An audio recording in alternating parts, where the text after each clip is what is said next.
Welcome to the Cache Caver. I'm Brian Dickey. In our last video, I took some drone footage looking for caves, and also the purpose was to capture some drone footage that would allow me to create a stereoscopic video, or in other words, a three-dimensional video. This technology is actually fairly old. Used to be you would get a stereoscopic viewer and you'd stick little cards in the front of it, and there would be an image for the left eye and an image for the right eye, and the viewer would give one of the images to each of the eyes, and that would produce a three-dimensional image. Today I hope to do the same thing, but a little bit different. So let's go on ahead and get into it.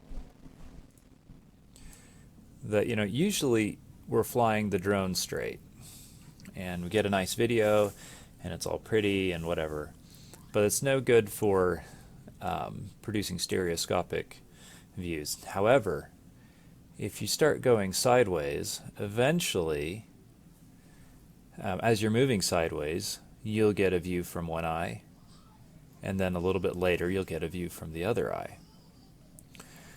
And I realized that I could use this in creating a video. So in stereoscopic video, you have two images side by side. So I realized that if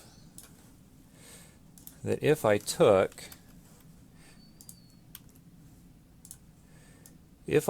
the image, or if I took my single stream, my single film, and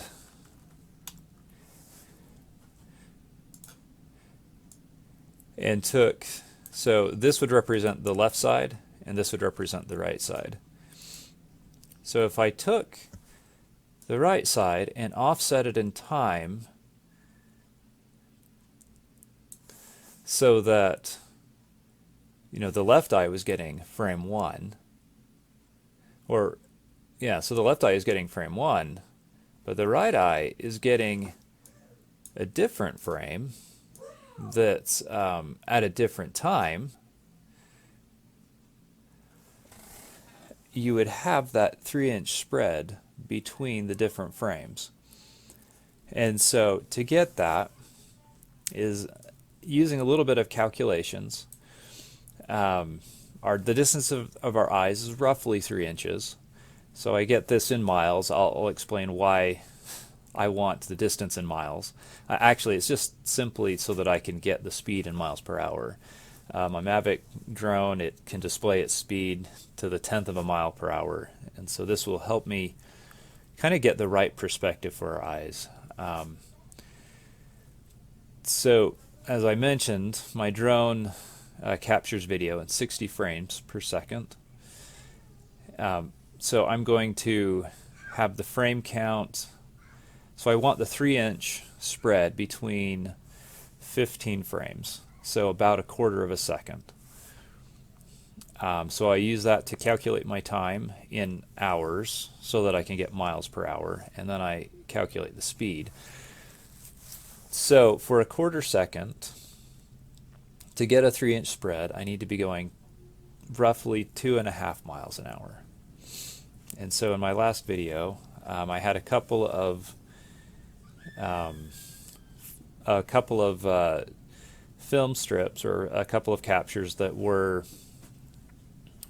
the first one I didn't even try to keep it the same, and that's okay. I think the speed was quite a bit quicker, but I can also reverse this calculation and take my speed and figure out how many frames I need to offset the video by. The faster you go, the less of an offset you need for your eyes.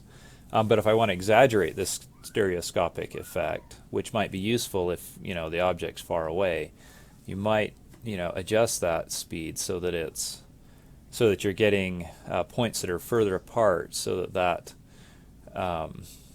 stereoscopic effect is greater.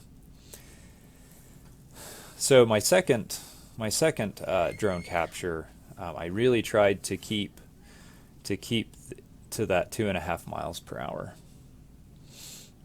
and was fairly successful. I think the the range was maybe between 2.5 to 3.5 miles per hour. So it should be good enough to work with. All right, I have two clips from yesterday's ridge flying that are specifically designed for the stereoscopic imagery. I'm going to start with this first clip, which I tried to make sure that the speed was appropriate so that the stereoscopic view would be appropriate for the human eye. So the first thing I do is I take this clip and I scale it to about half.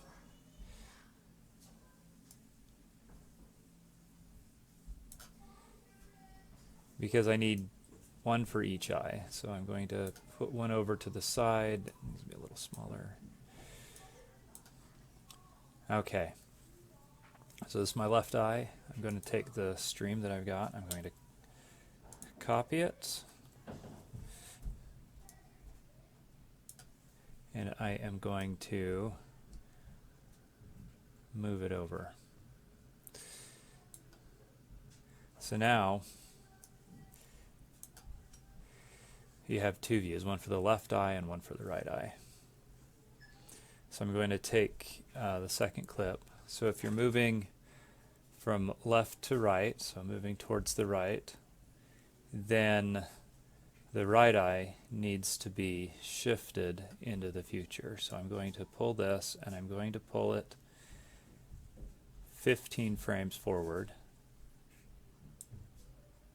so that now the left eye has a frame that gets the frame a little bit earlier so that it's moved along, and the right eye has a frame that's a little bit later.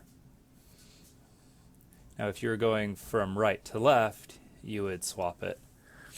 If you can't remember, that's okay, because as you look at the images, you'll be able to tell fairly easily that it's backwards.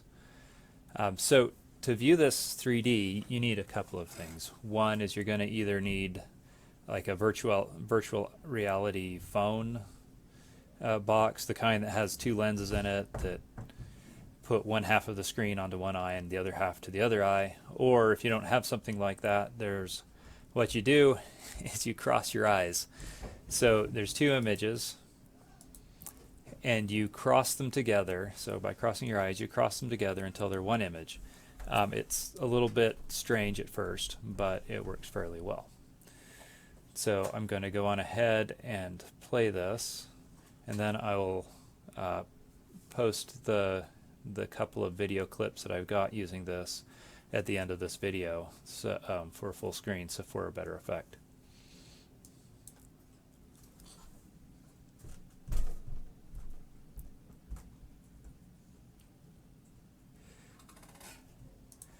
Okay, that looks good. So enjoy the rest of the clips, and if you have any questions, comments below, and I'll do my best to answer your comments or your questions. Thank you.